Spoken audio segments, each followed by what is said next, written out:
What if I told you the BC housing market is not what you're being told it is right now? If you go look at social media, it looks like realtors are posting about spring momentum. Banks are sending you renewal letters like there's no tomorrow. Headlines saying the market is stabilizing. I don't know where they're getting their data, but that is not true and that's not the data we're reading. Because here's what just happened in Greater Vancouver. We closed May 2026 with 16,000 active listings. High spring inventory nears. Condos prices have dropped. Detached prices have dropped. Days on market have went up. And the big spring surge everyone was calling up, I don't think it's showing up. I'm Raghav Manchanda from 7 Lending. I'm a licensed mortgage broker in BC and Alberta, and somebody needs to give you the honest read on what's actually happening. So here's something nobody in the industry wants to say out loud. The people giving you the most confident advice about the housing are people getting paid when you act on it. Your realtor gets paid when you buy or sell. Your bank gets paid when you renew without shopping around. The mortgage influencer gets paid in clicks and sponsorships. None of them are bad people, and I'm not trying to take their case. It's just that you have to understand where their confidence comes from before you take that advice. Yes, I get paid when you close a mortgage. I have a financial interest. But I've also told clients to wait and told them to not to go for the mortgage when it does not make sense for them. The honest answer is what I'm here for, and that's the difference. And that's why I am making with this video. So let me give you three numbers, just three, because honestly, three is all you need to understand what's really going on in the market. First, 16,197. That's how many active listings there are in Greater Vancouver, and that's what we ended up with. That's not a tight market. That's not a seller's market. That's inventory piling up faster than buyers are showing up. Second, $18,000. That's how much the median condo price in Vancouver dropped in one single month, from 718 to 700,000 in May of 2026, all in just 1 month.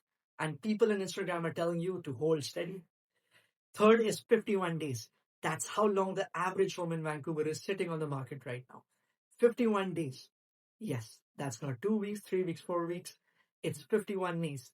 That's the market underneath the headlines you're reading. Three numbers, and none of them match the story you're being sold. So what does this mean for you?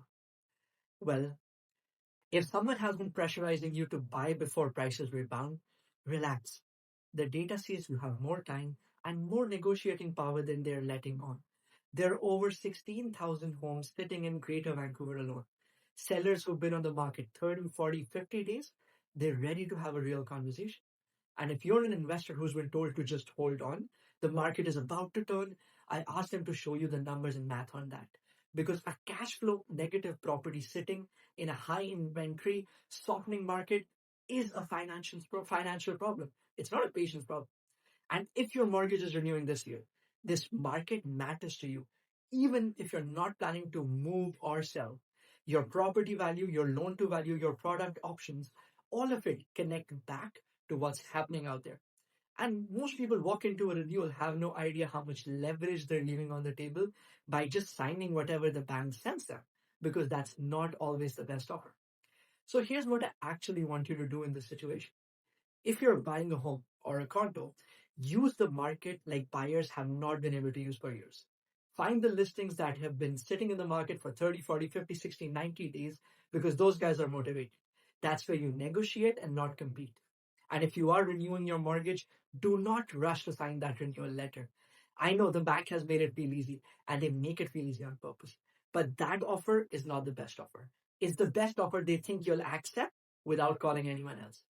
Mortgage brokers can shop, or good advisors can tell you what your bank is actually willing to do when there is competition.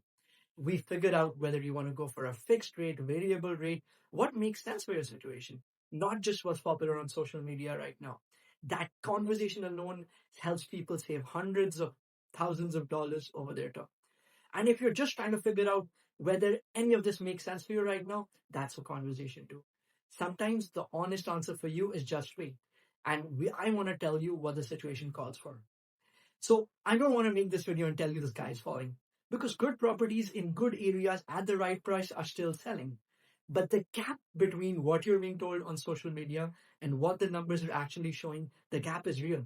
And it's costing people FOMO money and a lot of money because they didn't know the better places and the right people for the information. That's the reason I make these videos. Not to square you, not to sell you on something, just to make sure you're making these decisions based on what's actually happening, not what someone needs you to believe is happening. If you've got questions about your situation, my booking link is below. And if this video was helpful, make sure you subscribe. I'll keep making more such videos.